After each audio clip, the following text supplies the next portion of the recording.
just like hell. कोई Vallabh नरकायते. For Vaishnava, कोई वल्लम, तो monism, so much exists, so bad with hell. कोई वल्लम नरकायते. तिदसपुर आकाश पुष्पायते. Means ज्ञानी arrives.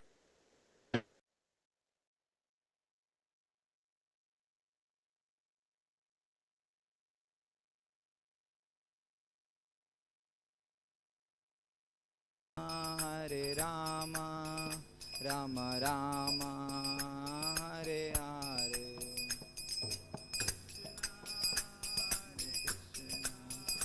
Krishna Krishna, Hare Hare. Hare Rama, Hare Rama, Rama Rama. Hare Krishna, Hare Krishna, Krishna Krishna, భక్తులందరికీ ప్రణామాలు. Hare Hare. ఈరోజు ఉదయం Hare Krishna golden temple స్వయంభూ శ్రీ లక్ష్మీ నరసింహస్వామి వారి హారతి జరుగుతోంది. సో దయచేసి భక్తులందరూ దర్శనం చేసుకోగలరు. Hare Krishna.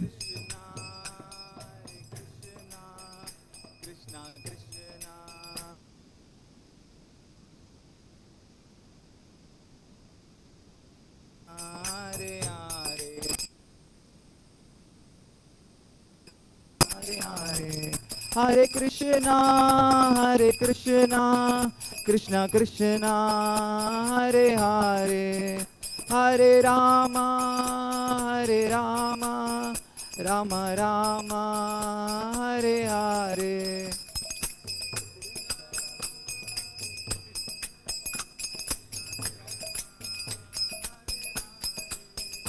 Hare Rama, Hare Rama, Rama Rama, Hare Hare.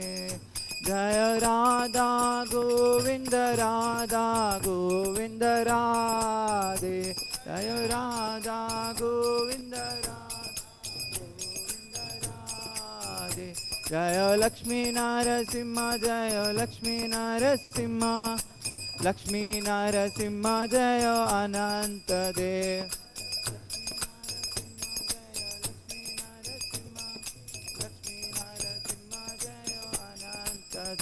Jaya Nitai Gauranga, Jaya Nitai Gauranga, Nitai Gauranga, Jaya Nitai Gauranga, Nitai Gauranga, Jaya Nitai Gauranga. Jaya Jaya Prabhupada, Prabhupada, Prabhupada, Prabhupada.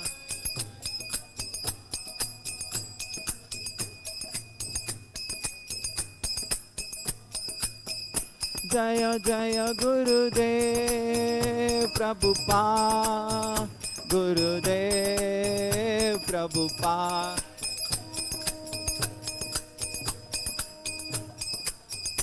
Gurudev Prabhupada. Nitai Gaura Hari Bol, Hari Bol, Hari Bol, Hari Bol.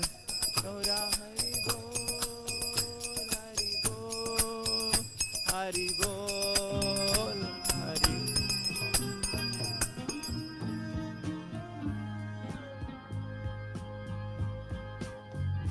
Govindam Adi Purusham Ramaham Bhajami Govindam Hare Krishna golden temple Sri Sri Radha Govinda morning దర్శనహారతి జరుగుతుంది.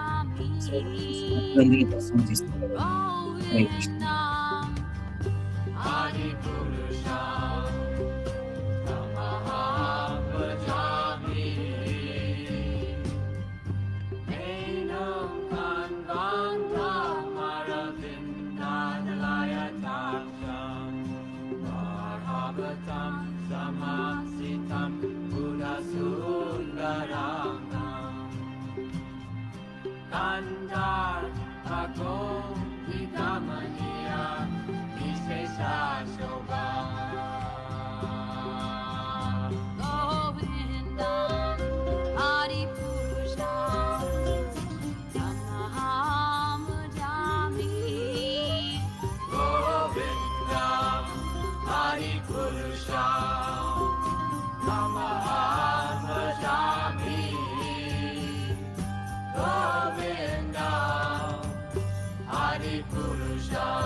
Hare Krishna devotees.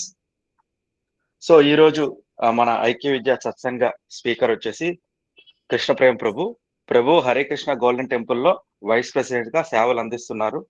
And ప్రభు ఈ రోజు మన సత్సంగంలో చెప్పే topic వచ్చేసరికి శ్రీకృష్ణ భగవానుడు ఎందుకు ఇన్ని అవతారాలు తీసుకుంటున్నారు. సో ఓవర్ టు యు ప్రభు. హరే కృష్ణ ప్రభు. హరే కృష్ణ. హరే కృష్ణ అండి. కృష్ణుడు మొదట ఎందుకు ఇన్ని అవతారాలు తీసుకుంటున్నాడు అని చెప్తే చాలా చోట్ల చాలా చాలా విషయాలు చెప్పారనమాట. నేను ఒక్కొక్కటి చెప్తాను. మొదటగా హరే కృష్ణ. మొదటగా కృష్ణుడు అవతారి అంటే అన్ని అవతారాలకి మూలము అని అర్థం అన్నమాట.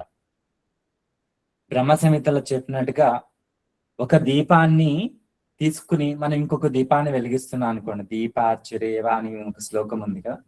ఒక దీపాన్ని తీసుకుని మనం ఇంకొక దీపాన్ని వెలిగిస్తున్నాం, మళ్ళీ అలా వేరే దీపాన్ని వెలిగిస్తున్నాం, అలా వేరే దీపాన్ని వెలిగిస్తున్నాం. కానీ మొదటి దీపం మొదటిదే. తర్వాత వెలిగించినవన్నీ కూడా మొదటి దీపంతో సమానం అయినా సరే మొదటి దీపం మాత్రం మొదటిదే. దాని యొక్క విశిష్టత ఆ విధంగా ఉంటుంది అని బ్రహ్మ సంహిత చెప్పింది అనమాట.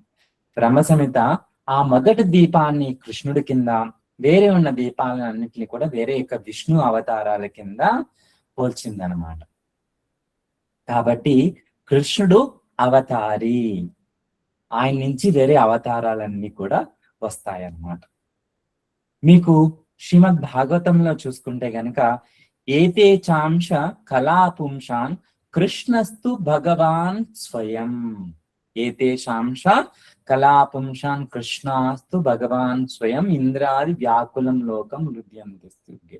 అంటే ఏతే చాంశ కళాపుంష, శ్రీమద్ భాగవతం మొదటి స్కందం 3వ అధ్యాయంలో ఏమని చెప్పారంటే అన్ని అవతారాల గురించి, మొదటి అవతారం ఏంటి, 2వ అవతారం ఏంటి, 3వ అవతారం ఏంటి, అలాగొక 20 పైన అవతారాల గురించి అన్నిటి గురించి వివరించిన తర్వాత ఇవన్నీ కూడా ఏతే చాంశ కళా పుంషాన్, ఈ అవతారాలన్నీ కూడా కృష్ణుడి యొక్క కళ నుంచి వస్తున్నాయి, కృష్ణుడి యొక్క ఎక్స్పాన్షన్ నుంచి వస్తున్నాయి. కాబట్టి కానీ కృష్ణస్తు భగవాన్ స్వయం, కానీ కృష్ణుడు స్వయం భగవానుడు అని చెప్పబడింది అన్నమాట. కాబట్టి కృష్ణుడు అన్ని అవతారాలకి మూలమని శ్రీమద్ భాగవతంలో చాలా స్పష్టంగా చెప్పబడి ఉంది ఈ శ్లోకంలో. అంతేకాకుండా దశమ స్కందంలో బ్రహ్మడు చెప్తాడు, నువ్వు ఆద్యో నారాయణో హరిహి, నువ్వు నారాయణుడికే ఆద్యము అంటారన్నమాట. ఇది ఎప్పుడు జరిగిందంటే బ్రహ్మ విమోచన లీల జరిగిన తర్వాత బ్రహ్మదేవుడు వచ్చి కృష్ణుడు ఎవరైనా తెలుసుకున్న తర్వాత, నన్ను క్షమించు తండ్రి, నేను నువ్వెవరో తెలియకుండా అపరాధం చేశాను, ఆ గొప్ప బాలకులందరినీ దొంగిలించానుగా చూశాను, కానీ నువ్వు నాకు చాలా చక్కగా బుద్ధి చెప్పావు, నువ్వే నా తండ్రివి అంటే అప్పుడు కృష్ణుడు అంటాడు, నేను నీ తండ్రి కాదు కదా, నీ తండ్రి వచ్చి నారాయణుడు, నీ తండ్రి వచ్చి నారాయణుడు అంటే లేదు లేదు, నువ్వే ఆద్యో నారాయణ, నువ్వు ఆ నారాయణుడికే మూలము, నువ్వే నా తండ్రివి అని చెప్తాడు అన్నమాట. ఆ విధంగా కూడా భాగవతంలో చెప్పబడింది. ఇప్పుడు కృష్ణుడు ఎందుకు అవతారాన్ని తీసుకుంటున్నాడు అని చెప్పాలంటే మొదట రస, ధర్మ, ప్రేమ అని 3 విధాల కోసము ఆయన అవతారాన్ని తీసుకుంటూ ఉంటాడు అన్నమాట. ఏ విధాలండి? రసము అంటే ఆ భక్తులతో ఆ బాంధవ్యాన్ని పెంచుకోవడానికి, వాళ్ళ యొక్క భక్తి యొక్క రుచిని చూపించటానికి, వాళ్ళ ప్రేమతో కూడిన భక్తిని అనుభవించటానికి కృష్ణుడు అవతారం తీసుకుంటాడు అనమాట. కాబట్టి అది రసాభావమైనటువంటి అవతారం అన్నమాట. మీరు చూసారంటే కృష్ణుడు ఈ భూమి మీదకి ఎందుకు వచ్చాడు అంటే భగవద్గీతలో చెప్పినట్టుగా చాలా ఉన్నాయి, ధర్మ సంస్థాపనార్థాయ సంభవామి యుగే యుగే. కానీ కృష్ణుడు అందుకే కాదు, యాక్చువల్లీ మెయిన్ గా ఎందుకు వచ్చాడంటే భక్తులకి ఆ భక్తిని, ప్రేమని రుచి చూపించి ఆయన వైపు మళ్లించుకోవటానికి, ఆయన ఆనందాన్ని పొందటానికి. రసము అంటే అప్పుడు భక్తులు ఆయనకి ఇచ్చేటువంటి ప్రేమని అనుభవించి ఆ రసాభావాన్ని స్వీకరించడానికి కృష్ణుడు అవతరిస్తాడు అనమాట. అది మొదటి కారణం. ఎక్కువగా వచ్చేది ఇదే కారణానికి అన్నమాట. నరసింహస్వామిని చంపటానికి హిరణ్యకశిపుని చంపటానికి నరసింహస్వామి స్వయంగా రావాల్సిన అవసరం లేదు. ఆయన కాలాన్ని అలా చేశాడంటే హిరణ్యకశిపుడు చచ్చిపోతాడు. కానీ ప్రహ్లాదుని భక్తిని పొందడానికని మొదటగా నరసింహుడు వచ్చాడు. ఆ విధంగా అఫ్ కోర్స్ దుష్ట సంహారం కూడా జరిగింది అనమాట. ప్రహ్లాదుని యొక్క భక్తికి మెచ్చి నరసింహస్వామి వచ్చాడు అనమాట. హిరణ్యకశిపుని చంపడానికి మొదటి ప్రాముఖ్యత కాదు, మొదటి ప్రాధాన్యం కాదు, నరసింహస్వామి ప్రాధాన్యంగా ఇచ్చింది ప్రహ్లాదుడి యొక్క భక్తికి మెచ్చి. కాబట్టి దీన్ని రసాభావము అని అంటారన్నమాట. ఈ రసాభావాన్ని అనుభవించడానికి భగవంతుడు ఈ భూమి మీదకి వస్తూ ఉంటాడు. ఒకసారి ఏమవుతుందంటే నారదుల ముని అసలు ఎవరు గొప్ప భక్తులు అని తెలుసుకోవటానికని ఒక్కొక్కరి దగ్గరికి వెళ్తూ ఉంటే, అలా వెళ్తూ హనుమంతుడి దగ్గరికి వెళ్తారనమాట. హనుమంతుడి దగ్గరికి వెళ్ళి, నువ్వు అసలు ఎంత గొప్పవాడివి, నువ్వు శ్రీరామచంద్రుడికి సేవకుడిగా చేశావు, దీనికన్నా ముందు ఏం చెప్పాలంటే కృష్ణుడికి ఒకసారి చిన్నగా తలనొప్పి వస్తుంది అనమాట. ఏమొస్తుందండి? తలనొప్పి వస్తుంది. తలనొప్పి వస్తే అప్పుడు మరి కృష్ణుడికి తలనొప్పి పోవాలంటే ఏం చేయాలంటే నారద వారు వారి భార్యలు అందరూ ఉంటారన్నమాట మా ద్వారకాలో. అప్పుడు కృష్ణుడు అంటారు, నా భక్తుల యొక్క కాలి ధూళిని తీసుకొచ్చి నా తలకి రాస్తే నాకు సరిపోతుంది, అంతకన్నా ఏం లేదంటే ఆయన భార్యలు ఎవ్వరు ఆయన వాళ్ళ కాలధూళిని ఇవ్వడానికి ఒప్పుకోరు అనమాట. అయ్యో మా పతికి మా కాలధూళిని తీసి ఎలా పెడతాం, అది అపరాధము, మేము చెయ్యలేము అని చెప్తారన్నమాట. అప్పుడు ఇంకా చేసేది లేక నారదముని అంటారు, ఓకే నేను ఎవరో మంచి గొప్ప భక్తుల్ని వెతికి వాళ్ళ కాలధూళిని తీసుకొచ్చి నీ తలనొప్పి పోగొడతాను అనేసి ఆయన ఏం చేస్తాడు అంటే సరే అనేసి అడవుల్లో తపాలు చేసుకుంటున్నటువంటి యోగుల దగ్గరికి, ఋషుల దగ్గరికి వెళ్తాడనమాట. ఇలా స్వామికి ఇలా తలనొప్పిగా ఉంది, మీ కాళ్ళ ధూళిని చూసి కాస్త ఇస్తారా, మీరు ఆయన కోసమే కదా ఎన్నో ఏళ్ల నుంచి ఎన్నో యుగాల నుంచి తపస్సు చేస్తున్నారు, మీరు కాళ్ళ ధూళిని ఉంటే అయ్యో ఇంకా ఏమన్నా ఉందా, సాక్షాత్ పరమాత్ముడైనటువంటి శ్రీకృష్ణ భగవానికి మా కాళ్ళు ధూళిస్తే ఇంకా మా గతులు ఏమన్నా ఉంటాయా, మేము సత్యన ఇవ్వం నాయన అని అంటేస్తే అప్పుడు వాళ్ళు అంటారు, అదిగో చూడండి అక్కడ హనుమంతుడు ఉన్నాడు, హనుమంతుడు రాముడి కోసం చక్కగా ఇక్కడి నుంచి భారతదేశం నుంచి లంకలోకి ఒక దూకులో దూకేసినాడు, మీరు వెళ్ళి ఆయన్ని అడగండి అని చెప్తే సరే అని ఆయన హనుమంతుడి దగ్గరికి వస్తాడనమాట. హనుమంతుడు అంటాడు, అయ్యో నేను ఎలా ఇస్తాను, నేను ఎక్క గొప్ప భక్తుల్ని, నాకన్నా భక్తులు అక్కడ ఉన్నారు పాండవులు, చూడండి పాండవులకి నేను రాముడికి సేవ చేస్తే కృష్ణుడే పాండవులకి సేవ చేశాడు కదా, అందుకనేసి వాళ్ళు గొప్ప భక్తులు, నేను నా కాలధూళిని ఇవ్వలేదు, మీరు వాళ్ళ దగ్గరికి వెళ్ళండి అని చెప్తారమ్మా. పాండవుల దగ్గరికి వెళ్తే పాండవులు అంటారు, అయ్యో మేము భక్తులమే, కానీ ఆయనకి మా కాలధూళిని ఎలా ఇవ్వగలుగుతాము, మేము ఇవ్వలేము, మేకన్నా చాలా గొప్ప భక్తులు అక్కడ బృందావనంలో గోపికలు ఉన్నారు చూడండి, వాళ్ళు కృష్ణుడు అంటే ఇంకా ప్రాణం కదా అని గోపిక దగ్గరికి పంపిస్తారన్నమాట.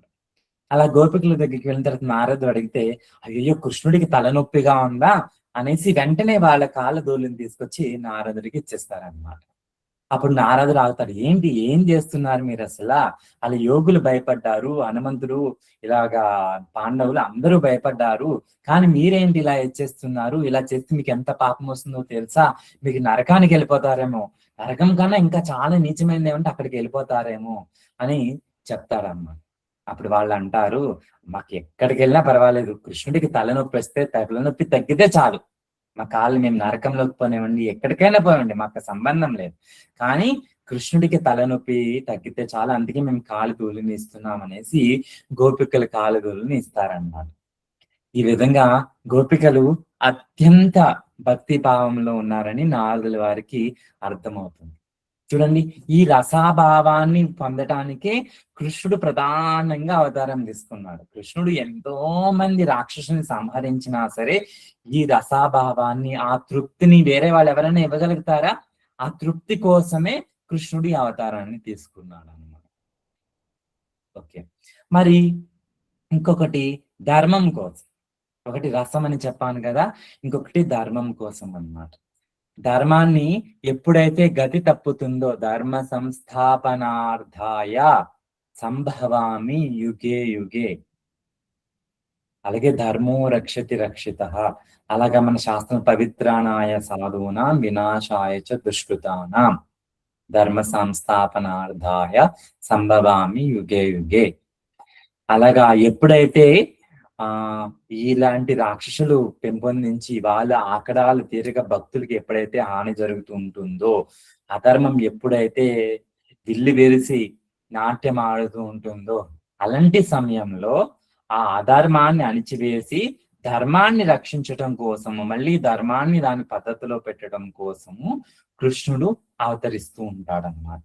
కృష్ణ అవతారంలో కూడా పాపులు పెరిగిపోయి ఇంకా ఆ భూమాత తట్టుకోలేక, నేను పాపలు పెరిగిపోతూ ఉన్నారు, కలియుగం ఇంకా వచ్చేస్తుంది కదా, ఆ పాప భారాన్ని నేను మొయ్యలేకపోతున్నాను, నా వల్ల కావటం లేదు అనేసి భూమాత ఆవు రూపం తీసుకుని వెళ్ళి దేవతలను అడిగితే, దేవతలు అందరూ కూడా ఆ భూమాతని తీసుకుని బ్రహ్మదేవుడి దగ్గరికి వెళ్తారన్నమాట. బ్రహ్మదేవుడు కూడా వాళ్ళందరినీ తీసుకుని క్షీర సముద్రం ఒడ్డునది వెళ్ళి అప్పుడు ఆ విష్ణువుని ప్రార్థిస్తారన్నమాట.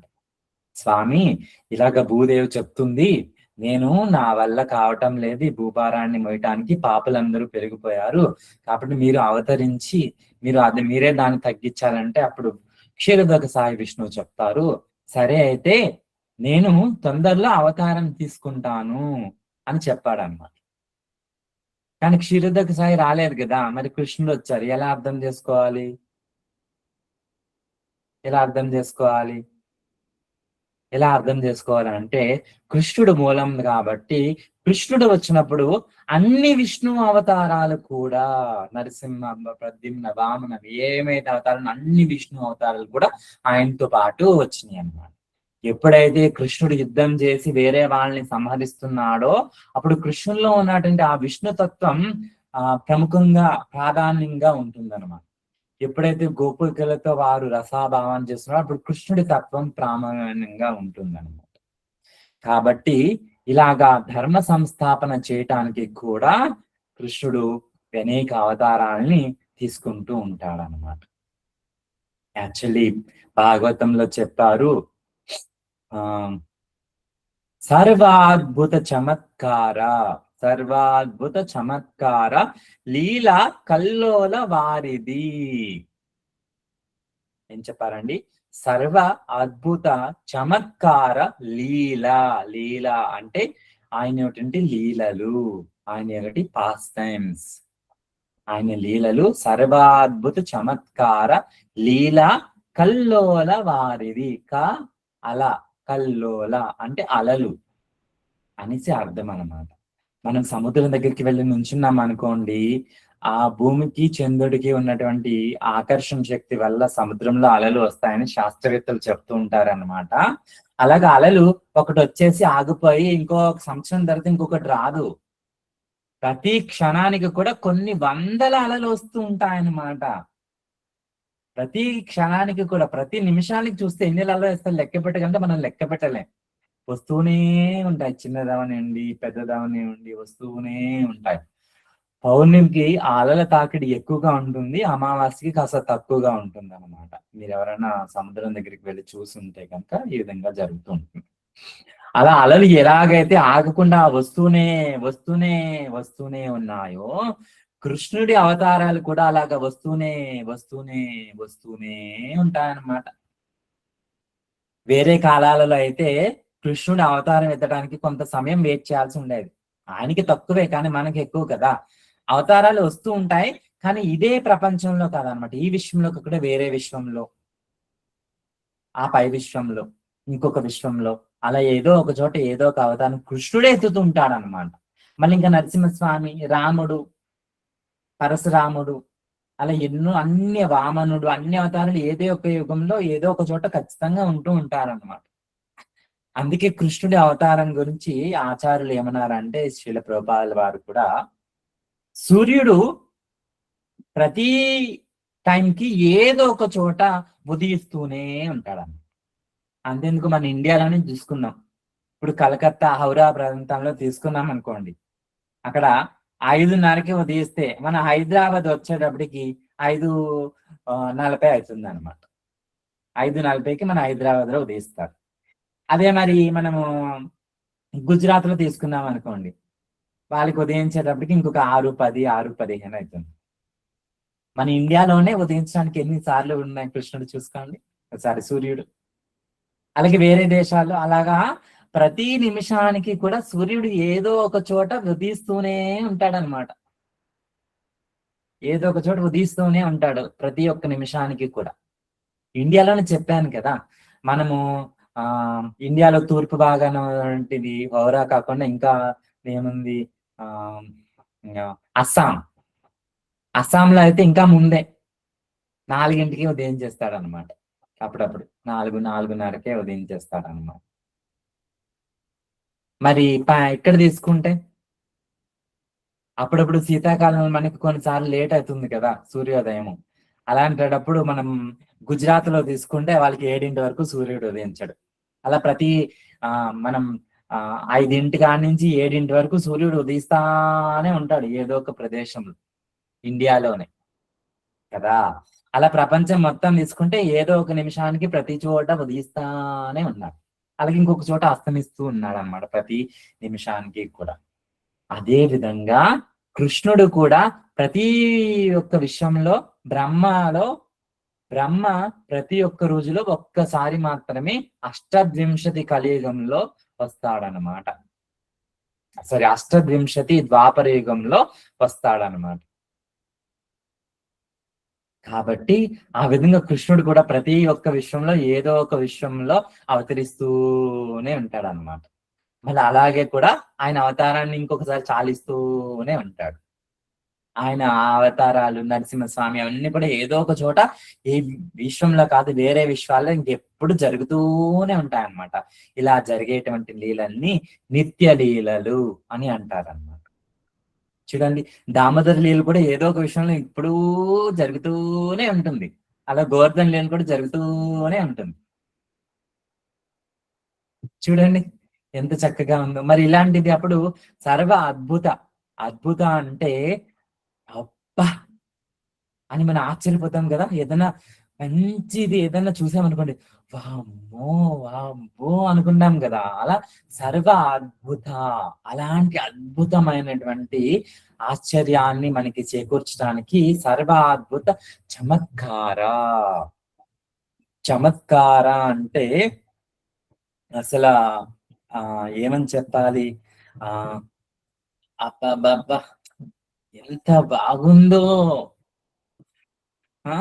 అలా అనుకుంటాం కదా. అలాంటి గుణాన్ని ఇవ్వడానికి సర్వ అద్భుత చమత్కార లీల అయినటువంటి లీలలని, ఈ నిత్య లీలల్ని కృష్ణుడు ఎప్పుడూ చేస్తానే ఉంటాడనమాట.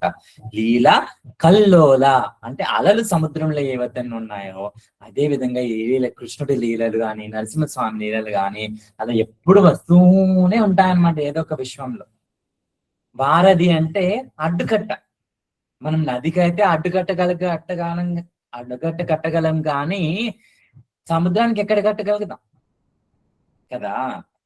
కాబట్టి సముద్రంలో అలలు ఏవైతే అడ్డు లేకుండా అదుపు లేకుండా వస్తూనే ఉంటాయి, అలాగే కృష్ణుడి యొక్క లీలలు కూడా అడ్డు అదుపు లేకుండా వస్తూనే ఉంటాయన్నమాట.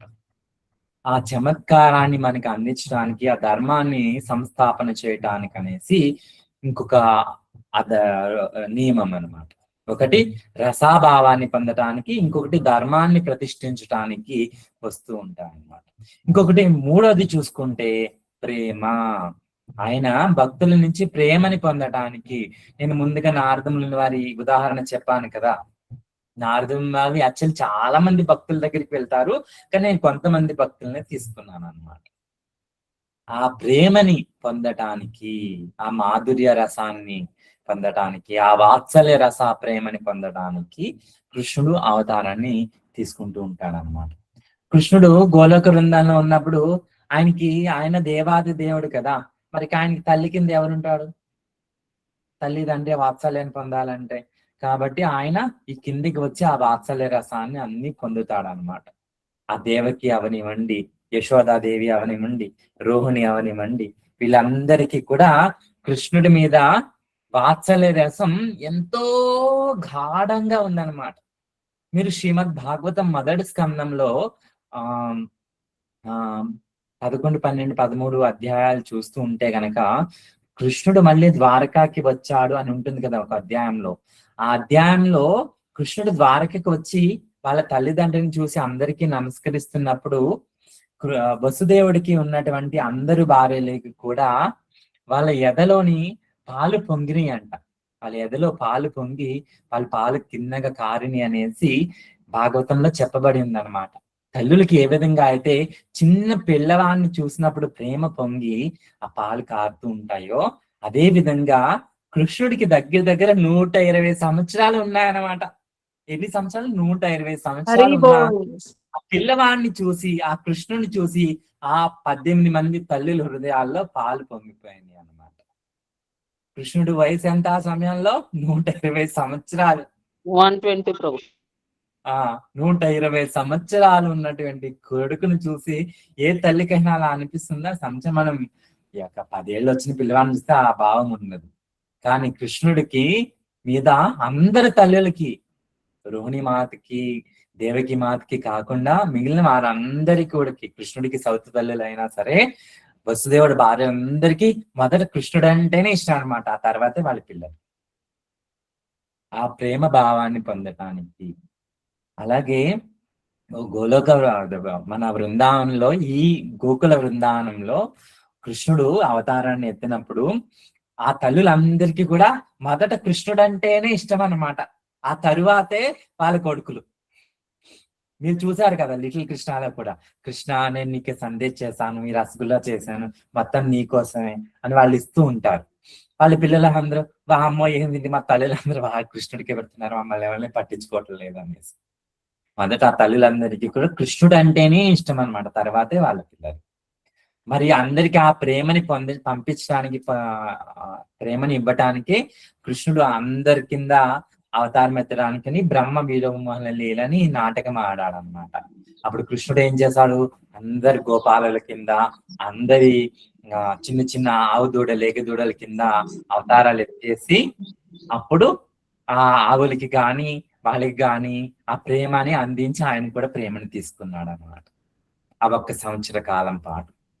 మరి బృందాలు అందరూ కూడా కృష్ణుని సొంత తల్లిలాగా తాకారు కదా, మరి వాళ్ళకి కూడా ప్రేమ భావాన్ని ఇవ్వడానికి అనేసి కృష్ణుడు ఆ లీలని జరిగేలా చూశాడు అన్నమాట. అందుకే బ్రహ్మదేవుడు సాక్షాత్ శుద్ధ భక్తుడైనా సరే ఆ కృష్ణుడి యొక్క అంతర్గత మాయ అంటే ఇంటర్నల్ మాయలోకి లోబడి, మనలాగా బ్రహ్మదేవుడు బాహ్యకరమైనటి మాయలో లేడనమాట. కృష్ణుడి యొక్క అంతర్గత మాయకి లోనయ్యి ఈ విధంగా దొంగతనాన్ని చేసి ఆ కృష్ణుడు బృందావనంలో ఉన్నటువంటి తల్లులు అందరి యొక్క ప్రేమని పొందేటట్టుగా చూశారన్నమాట. చూడండి, కాబట్టి కృష్ణుడు రసాన్ని, ధర్మాన్ని, ప్రేమని పొందటానికని కృష్ణుడు ఎల్లప్పుడూ కూడా అవతారాలు ఎత్తుతూనే ఉంటాడు. అది నరసింహస్వామి అవతారం అవనివ్వండి, వామనుడి అవతారం అవనివ్వండి, ఏ అవతారం అవనివ్వండి. పరశురామ అవతారంలో తండ్రి మాటకి విలువ ఇచ్చి సొంత తల్లిని చంపేశాడు అనమాట. కానీ తర్వాత సొంత తల్లిని బతికించి మళ్ళీ ఆమె ప్రేమకి పాత్రుడయ్యాడు. అలాగే రాముడు కౌసల్యాదేవికి, కైకేయికి, సుమిత్రాదేవికి అందరికీ కూడా ఆ మాధుర్య రసాన్ని అందించాడు. యాక్చువల్లీ కైకేయిని అందరు తిట్టుకుంటారు కానీ ఆవిడ పాపం జగన్మాత అన్నమాట. పాపం ఆవిడ కావాలనే రాముణ్ణి అడవికి పంపిస్తుంది అనమాట. అలా ఆవిడకి వెళ్తేనే రాక్షస సంహారం జరుగుతుంది అనేసి. యాక్చువల్లీ కౌసల్యాదేవి కన్నా రాముడు కైకేయి దగ్గరే ఎక్కువ చాలా ప్రేమగా ఉండి ఆవిడ ఏమంటారు, ఆవిడ ప్యాలెస్ ని తెలుగులో ఏమంటారు, కోట, భవనం, ఆవిడ భవనంలోనే రాముడు పెరిగాడు అనమాట ఎక్కువగా. సీతాదేవితో పెళ్లి చేసుకుని వచ్చినప్పుడు కైకేయాదేవి ఆవిడ భవనాన్ని సీతారాములకి ఇచ్చేస్తుంది అనమాట. ఎంతో విలాసవంతంగా ఉండేటువంటి భవనాన్ని సీతారాములకి ఇచ్చేస్తుంది అనమాట. ఆవిడ కొడుక్కి ఇవ్వలేదు. కానీ మందర మాట వినేసి కొంచెం దుష్టబుద్ధి వచ్చేసి రాముని పంపించింది. అది కూడా రాక్షస సంహారానికి. అలా కైకేయి గాని సుమిత్రాదేవి రాముడు పోతే పోని నా కొడుకు నా దగ్గర ఉంటాడు అనుకోకుండా ఆయన కొడుకు, ఆవిడ కొడుకును కూడా నువ్వు అన్న రక్షణలో ఉండాలి, అన్నకి ఎలాంటి హాని రాకుండా నువ్వు కాపలా కాయి, నిద్రాహారాలు మానేసి అని చెప్పేసి ఆవిడ రాముడి కోసం అనేసి సొంత కొడుకుని పంపించేసింది అనమాట. నా కొడుకు ఎలా ఉన్నా పర్వాలేదు, రాముడు బాగుండాలి, రాముడు చక్కగా ఉండాలని సుమిత్రాదేవి త్యాగం చూడండి. అలాగే కౌసల్యాదేవి సాక్షాత్ రాముడికి జన్మనిచ్చింది కూడా ఆవిడ కూడా అన్నమాట. ఇలాగా ఈ అవతారాలు ఎప్పుడూ కూడా రసభావాన్ని ఆస్వాదించడానికి, ఆ ధర్మాన్ని సంరక్షించటానికి, అలాగే భక్తుల యొక్క ప్రేమ భావాల్ని పొందటానికి, అలాగే భక్తులకి ప్రేమ భావాన్ని అందించడానికి ఇలాగ కృష్ణుడి అవతారాలు ఎప్పుడూ కూడా కల్లోలాగా అలలులాగా వస్తూనే ఉంటాయన్నమాట. దానికి అదుపు అడ్డు అనేది లేదు. ఓకే, ఈరోజు వీక్ డే కాబట్టి నేను ఇక్కడితో ఆపేస్తాను. ఎవరికైనా కొన్ని క్వశ్చన్స్ ఉంటే అడగండి, నేను 8 వరకు కొన్ని క్వశ్చన్స్ ఆన్సర్ చేస్తాను. హరే కృష్ణ. భక్తులకు ఎవరికైనా సందేహాలు ఉంటేనా దయచేసి హ్యాండ్ రైజ్ చేయగలరు. ఓకే, హరే కృష్ణ. అనురాగిని శ్యామదేవి దాస్ మాతాజీ, మీ సందేహాన్ని అడగండి మాతాజీ. హరే కృష్ణ ప్రభు. హరే కృష్ణ మాతాజీ. ప్రణాం ప్రభు. అది మీరు చెప్పారు కదా ప్రభు, కృష్ణ మన చతుర్యుగాలు 71 టైమ్స్ అయిన తర్వాత 28th దానిలో వస్తారు అన్నారు. మరి మనకి తెలిసి ఉండి కూడా కృష్ణ ఇప్పుడు 28th టైం వచ్చిన తర్వాత మనకి కృష్ణ వచ్చారని తెలిసాక కూడా మనకి ఆయన ఒక విశిష్టత చాలా మందికి అర్థం అవ్వట్లేదు. మరి మిగిలిన యుగాల్లో ఎలా ఉంటుందంటారు ప్రభు? ఇంత మిగిలిన యుగాలలో కృష్ణుడు రాను కానీ వాసుదేవుడు వస్తాడు, విష్ణు అవతారం వస్తుంది అన్నమాట. వాసుదేవుడు అవతారం ఉంది కదా విష్ణు అవతారంలో, ఆయన వచ్చి ఆయన లీలను కొంతవరకు చాటుతాడు అన్నమాట. కానీ మనకి ఈ యుగంలో నిజంగా కూడా నిన్ననే నేను చైతన్య చరితామృతంలో చదివాను ప్రభు. ఇది ఈ రోజు మీరు చెప్తున్నా నాకు అనిపిస్తుంది నిజంగా కూడా వీఆర్ ఆల్ ఫార్చునేట్స్ ప్రభు. నిజంగా 28th ఇంకా ద్వాపరంలో కృష్ణుడితో పాటు ఉన్న వాళ్ళు అదే ప్రభు. వచ్చినప్పుడు దుర్యోధన లాంటి వాళ్ళు అర్థం చేసుకోలేకపోయారు. ఇంకా మన అదృష్టవంతులు, మనం చూడకపోయినా ప్రభుపాదుల వారి కృప వల్ల కృష్ణుడు వచ్చాడనేసి ఆయన లీలా స్థలాన్ని ఆస్వాదిస్తున్నారు. చేతిలో ఆ బాధ్యత ఉందన్నమాట. ఈ విషయాన్ని ఇంకా ఎక్కువ పెంపొందించడానికి మన చేతుల్లో ఆ బాధ్యత ఉంది. మీరు అడగండి. ప్రభు నిజంగా కూడా అందరికి చెప్తున్నాము, కానీ కొంతమందికి ఇది ఎక్కుతుంది, కొంతమంది ఏంటంటే అర్థం చేసుకుంటారు. అర్థం చేసుకోవడానికి కేవలం ప్రసాదం పెట్టండి అండి, వాళ్ళే స్లోగా వస్తారు అన్నమాట. హరే కృష్ణ. హరే కృష్ణ. సుధాకర్ రెడ్డి ప్రభు, మీ సందేహాన్ని అడగండి ప్రభు. హరే కృష్ణ ప్రభు. హరే కృష్ణ ప్రభు. క్లాస్ బాగా భలే ఉంది ప్రభు, మాధుర్యంగా. ప్రభు ఒక చిన్న మాట ప్రభు, ఇప్పుడు మనుషులు కొందరు మాట్లాడతారు కదా, కొందరు మాధుర్యంగా ఉంటది, కొందరు వచ్చే కఠినంగా ఉంటది, కొందరిని చూస్తే పొట్ట బుద్ధి వేస్తుంది, కొందరిని చూస్తే పెట్ట బుద్ధి వేస్తుంది అంటారు కదా. ఈ మాటలు మాధుర్యంగా రావాలంటే ఎలా ప్రభు? ఏమైనా సరే మన హరే కృష్ణ మంత్రం జపం చేయాలన్నమాట. మాటలు మాధుర్యంగా రావాలి, కఠినంగా రావాలి అంటే అది మన పూర్వజన కర్మ ఫలితాన్ని బట్టి, ఆ పూర్వజనంలో మనం చేసినటువంటి పనులను బట్టి ఆ వాసనలు మనతో పాటు ఆత్మతో పాటు వస్తాయన్నమాట దీనికి. కాబట్టి వాళ్ళ బిహేవియర్ ఆ విధంగా ఉంటుంది. ఆ కర్మ ఫలితం పోవాలంటే భక్తి మార్గంలోకి రావాలన్నమాట. భక్తి మార్గంలోకి వచ్చేసి భక్తిని చేసుకుంటూ ఉంటే ఆ కర్మ ఫలితం పోయి మన మాటలు కూడా చాలా మాధుర్యంగా వస్తాయన్నమాట. నేను ఇంకొకసారి ఎప్పుడైనా నాకు సమయం ఉన్నప్పుడు ఒక ఎగ్జాంపుల్ చెప్తాను, కానీ ఇప్పుడే చెప్పేస్తాను నేను. ఒకసారి శిల ప్రభుపాద వారికి ఒక శిష్యుడు దొరికాడు అనమాట. అంటే ఆయన ముళ్ళపంది, తెలుగులో చెప్పాలంటే ముళ్ళపంది అని పక్కన ఆ డివోటీస్ అందరూ ఆయనకి పేరు పెట్టారు. ఆయన ఫుల్ డ్రగ్స్ తీసేసుకుని డ్రింకింగ్ తో ఉండేసి వాళ్ళు ఎప్పుడు కూడా ప్రభుపాద దగ్గరికి రానిచ్చేవారు కదనమాట ఆయన శిష్యులు. అప్పుడప్పుడు టెంపుల్కి వస్తే ఆయన బయట కూర్చోబెట్టి కాస్త ప్రసాదం పెట్టేవారు. ఒకసారి సడన్ గా ఒక తోటలోని ప్రభుపాద వారి దగ్గరికి వెళ్ళిపోయి గట్టిగా కాళ్ళు పట్టేసుకుని ఏడుస్తా ఉంటే ఏడవకు నేను ఉన్నానని ప్రభుపాదుల వారు చెప్పారన్నమాట. మరి ఇప్పుడు ప్రభుపాదుల వారు ఆమె చర్యని తీసుకోవాలా లేదా అని ఏం చేశారంటే ఆయన్ని తీసుకెళ్లి ఆయనకి మంచిగా గుండు కొట్టేసి షికా పెట్టేసి వస్త్రాలు ఇచ్చి కట్టుకుని మొత్తం ఊడ్చే టెంపుల్ హాల్ మొత్తం శుభ్రం చేసే పని ఇచ్చారనమాట. ఊడ్చి శుభ్రం చేసేది ఆయన అలా చేస్తా ఉన్నాడు. తర్వాత డిస్కషన్కి వెళ్తా ఉంటే ఆయనకి మాటలు కూడా సరిగ్గా వచ్చేవి కనమాట అనమాట. మాధుర్యం మనం పక్కన పెట్టేసి మాటలు కూడా సరిగ్గా వచ్చేవి కాదు. ఎందుకంటే డ్రగ్స్ అది ఎక్కువ తీసుకునే వాళ్ళకి ఏమైందంటే మాట కూడా తడబడుతూ ఉంటుంది అనమాట. సరిగ్గా రాకపోయేటప్పటికి ఆయన బుక్ డిస్మిషన్ ఏమని చేసేవాడు తెలుసా? ప్రభుపాద సేవుడిని, ప్రభుపాద వారు నన్ను రక్షించాలని బుక్ ఇస్తే వాళ్ళు తీసుకునేవారు. ఇంకేం లేదు, రెండో వాడు లేదు, ఓన్లీ ప్రభుపాద వారు నన్ను సేవ్ చేశారు, ప్రభుపాద వారు నన్ను రక్షించారు అని చెప్పాడు అన్నమాట. ప్రభుపాద సేవుడి అని బుక్ ఇస్తే వాళ్ళు తీసుకునేవారు. అలా ఆయన చేస్తూ చేస్తూ కొన్నాళ్ళు అయిన తర్వాత, ఒక 5-6 సంవత్సరాలు 10 సంవత్సరాలు అయిన తర్వాత ఆయన మాటలు చాలా మాధుర్యంగా మారిపోయినాయి అన్నమాట. ఇది జరిగినటువంటి సంఘటన. ఇప్పటికీ కూడా ఆయన బుక్ డిస్ట్రిబ్యూషన్ లో నెంబర్ 1 బుక్ డిస్ట్రిబ్యూటర్ కింద ఎన్నో సంవత్సరాలు ఉన్నాడు అన్నమాట. చూడండి, మారిపోయింది కదా.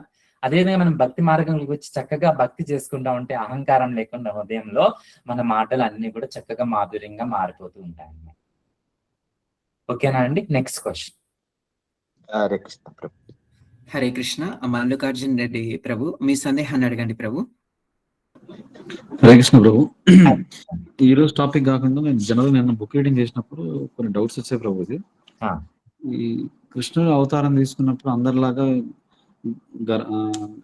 గర్భావస్థ నరకం తీసుకోలేదని చెప్పి, అంటే తల్లి హృదయంలో నుంచి గర్భంలోకి వెళ్ళారని చెప్పి నేను ఒక దగ్గర చదివిన. అవును. మళ్ళీ లేదు, కృష్ణుడు ఈయన స్వయంభూ ఫస్ట్ చతుర్భుజ ఆకారంలో వచ్చి తర్వాత పిల్లోడిలాగా వచ్చి నేను చెప్తాను మీకు. యాక్చువల్లీ కృష్ణుడు మొదట వసుదేవుడు హృదయంలో ప్రవేశించి వసుదేవుడు హృదయం నుంచి దేవకి హృదయంలోకి వెళ్ళాడు అనమాట. మనం మనుషులు వెళ్ళినట్టు తండ్రి బీజం నుంచి వెళ్ళలేదు, హృదయం నుంచి దేవకి హృదయంలోకి వెళ్ళి దేవకి హృదయం నుంచి కడుపులోకి వచ్చి ఆయన కూర్చున్నాడు. కూర్చున్న తర్వాత తల్లి గర్భం నుంచి, తల్లి యొక్క యోని నుంచి బయటికి రాలేదు. ఆయన సాక్షాత్ కడుపులో మాయమేమి బయట ప్రత్యక్షమయ్యాడు అన్నమాట. అంటే ఫస్ట్ చతుర్భుజాకారంలో శంఖ చక్ర గదా పద్మాలు పట్టుకునే వచ్చాడు. భాగవతం కూడా అదే చెప్తుంది. వచ్చేస్తే అప్పుడు దేవకి వసుదేవులు ప్రార్థించారనమాట, నువ్వు ఈ రూపం నుండి వెంటనే కంసుడు వచ్చి నువ్వు చంపేస్తాడు, నువ్వు మామూలు శిశు రూపంలోకి రా స్వామి అని వాళ్ళు ప్రార్థిస్తే అప్పుడు మామూలు చతుర్భుజాల నుంచి 2 చేతుల్లోకి వచ్చాడు అనమాట. సాంగ్ కూడా ఉందన్నమాట. సతులాల చూడరే శ్రావణ బహుళాష్టమి శంఖ పుట్టే ఇప్పుడే చతుర్భుజాలు శంఖ చక్రాలు ఎట్టు ధరించెను ఈ కృష్ణుడు అనేసి ఒక అన్నమాచార్య పాట కూడా ఉందన్నమాట. మీరు కాదండి, ఆ పుట్టినప్పుడే చతుర్భుజాలు అంటే 4 చేతులు శంఖ చక్ర గదా పద్మాలతో పుట్టాడు అనేసి శాస్త్రం కూడా చెప్తుంది. హరే కృష్ణ. Next question. హరే కృష్ణ. రాఘవేందర్ బాబు ప్రభు, మీ సందేహాన్ని అడగండి ప్రభు. హరే కృష్ణ ప్రభు. హరే కృష్ణ ప్రభు. స్మాల్ డౌట్ ప్రభు, అవతారాలు రిలేటెడ్ ప్రభు. మన అవతారాలన్నీ శ్రీమద్ భాగవతంలో ఉన్నబట్టే ఆథరైజ్డ్ కదా, ఉన్న అవతారాలు ఆథరైజ్డ్ కదా. ఈ అదర్ స్క్రిప్ట్స్ లో ఉన్న ఆథరైజ్డ్. మన పద్మ పురాణంలో ఎలాంటి పురాణంలో శ్రీమద్ భాగవతం మాక్సిమం పురాణ అవతారాలు ఉన్నాయి, కానీ పద్మ పురాణం కానీ ఏదో ఒక పురాణంలో అన్ని అవతారాలు అయితే ఉన్నాయి. అదే డౌట్ బాబు. అంటే కల్కి అవతారం ఎప్పుడు వస్తుందో చెప్పారు. ఆయన ఎలా వస్తారు, శంబర అనే ప్రదేశంలో వాళ్ళ తల్లిదండ్రుల పేర్లు అన్ని లిఖించున్నాయి. కానీ కొంతమంది ఆల్రెడీ వచ్చేసారు కలియుగంలో. కలి అవతారం యుగ సంధ్యలో వస్తుంది అనమాట. యుగ సంధ్యాయం అంటే కలియుగం చివరలో పోయి మళ్ళీ సత్యయుగం వస్తుంది అనేటప్పటికి కలి అవతారం వస్తుంది. మరి ఇది వెంకటేశ్వర స్వామి గురించి బ్రహ్మాండ పురాణంలో ఉంది, భాగవతంలో లేదు కానీ బ్రహ్మాండ పురాణంలో ఉంది. అవన్నీ ఆథరైజ్డ్ ప్రభు. అవన్నీ ఆథరైజ్డ్. వేరే పురాణాల్లో ఎక్కడ ఉన్నా సరే అన్ని ఆథరైజ్డ్. బ్రహ్మాండ పురాణంలో కూడా చాలా ఆథరైజ్డ్. దేవి భాగవతం కూడా ఆథరైజ్డే, అది ఉప పురాణం అనమాట. రాధారాణి గురించి ఎక్కువ దేవి భాగవతంలో ఉంది. హరే కృష్ణ. హరే కృష్ణ. భక్తులకి ఏవైనా సందేహాలు ఉంటేనా చివరిగా ఇంకొక క్వశ్చన్ ప్రభుని అడగొచ్చు.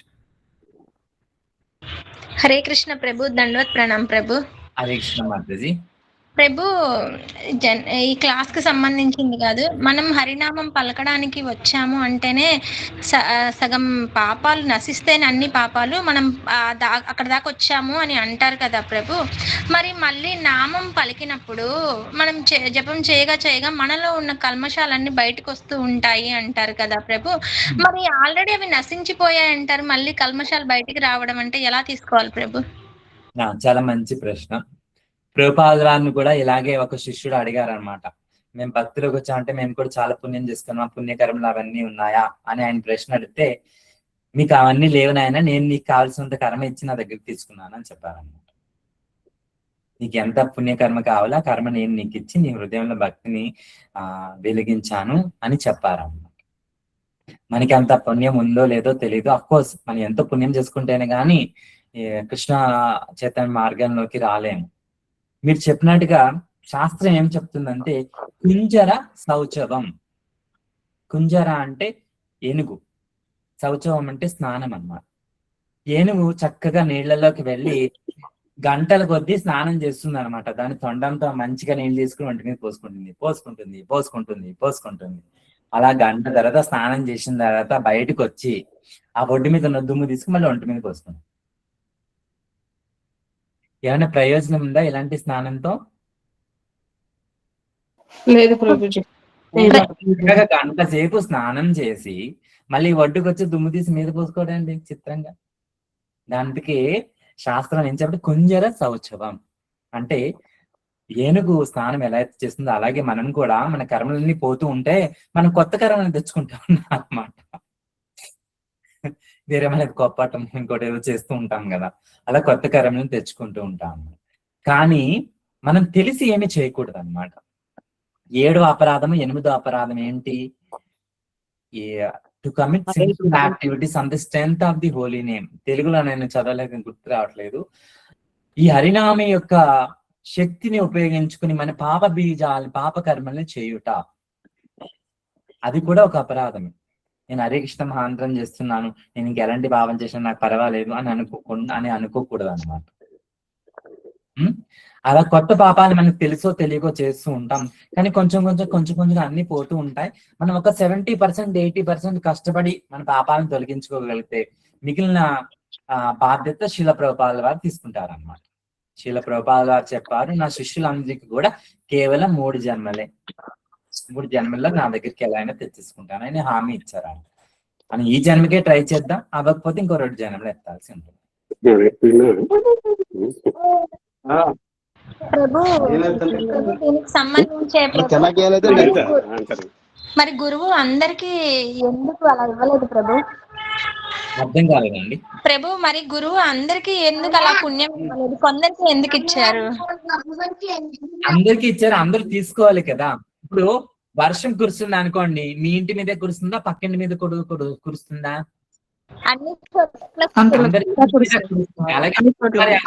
అందరికి ఉంది. కానీ ఎవరైతే ఇంటెలిజెంట్ వాళ్ళు బిందు తీసుకుని వెళ్ళారు, మిగతా చేతులు కూడా పట్టలేదు అనమాట, దోసుడు కూడా పట్టలేదు. నేను లాస్ట్ టైం ఉదాహరణ ఇచ్చినట్టున్నాను కదా, ఇలా దోచడి బట్టి నీళ్ళలో పట్టేవాళ్ళు కొంతమంది ఉన్నారు. అప్పుడు బిందు పట్టినమాట గంగాళం పట్టుకుని వర్షం నీళ్ళని రక్షించుకుని సేవ్ చేసుకుంటూ ఉంటారు. కానీ అలా కాకుండా పడుకోకుండా నాకు కరుణ లేదంటే అది ఎవరి తప్పు? కరుణ అనేది అందరి మీద ఉంది, కానీ ఎవరైతే తీసుకోగలుగుతున్నారో వాళ్ళు మాత్రమే తీసుకుంటున్నారు. ఓకే ప్రభు, థ్యాంక్ యూ ప్రభు, ధన్యవాద ప్రణాం ప్రభు. హరే కృష్ణ, ధన్యవాద ప్రణాం. హరే కృష్ణ ప్రభు. Hare Krishna. Hare Krishna. Yeah, one more last question. Yes, ప్రభు. హరే కృష్ణ ప్రభుజీ. హరే కృష్ణ. భాగవతంకి దేవి భాగవతంకి ఏం డిఫరెన్స్ ప్రభు? దేవి భాగవతం అంటే దేవి గురించి ఉందన్నమాట. భాగవతం శ్రీమద్ భాగవతం అంటే అమల పురాణం అని అంటుంది. అంటే అమలం అంటే ఏంటంటే మలము లేనిది, శుద్ధి అయినది అని అర్థం అన్నమాట. అంటే ఈ కర్మకాండ, జ్ఞానకాండ లాంటి ప్రక్రియలు వేరే పురాణాల్లో కొన్ని చోట్ల ఇచ్చి ఉన్నారన్నమాట. వేరే పురాణాల్లో అన్ని చోట్ల కూడా, వేరే కొన్ని చోట్ల కానీ శ్రీమద్ భాగవతంలో అలా ఏమి ఇవ్వలేదు. కేవలం భక్తి గురించి మాత్రమే, కృష్ణుడి యొక్క భక్తి గురించి మాత్రమే వివరించారనమాట. దేవి భాగవతం అంటే దుర్గాదేవి వాళ్ళ గురించి వివరించారనమాట. అంతే. దేవి భాగవతం ఉప పురాణం అండి. హరే కృష్ణ. అలాగా వివరించారు కాబట్టి రాధారాన్ని కూడా ప్రాధాన్యంగా తీసుకుని దేవి భాగవతంలో చాలా శ్లోకాలు ఉన్నాయన్నమాట. ప్రభుజీ దేవి భాగవతం చదవచ్చా ప్రభుజీ? హరే కృష్ణ. కానీ మన ఆచార్య వారు రాయలేదు కదా. మీకు కావాలంటే హరివంశ అని ఒక బుక్ ఉంటుంది, దాంట్లో కొంచెం దేవి భాగవతం ఉంటుంది, అది చదవచ్చు.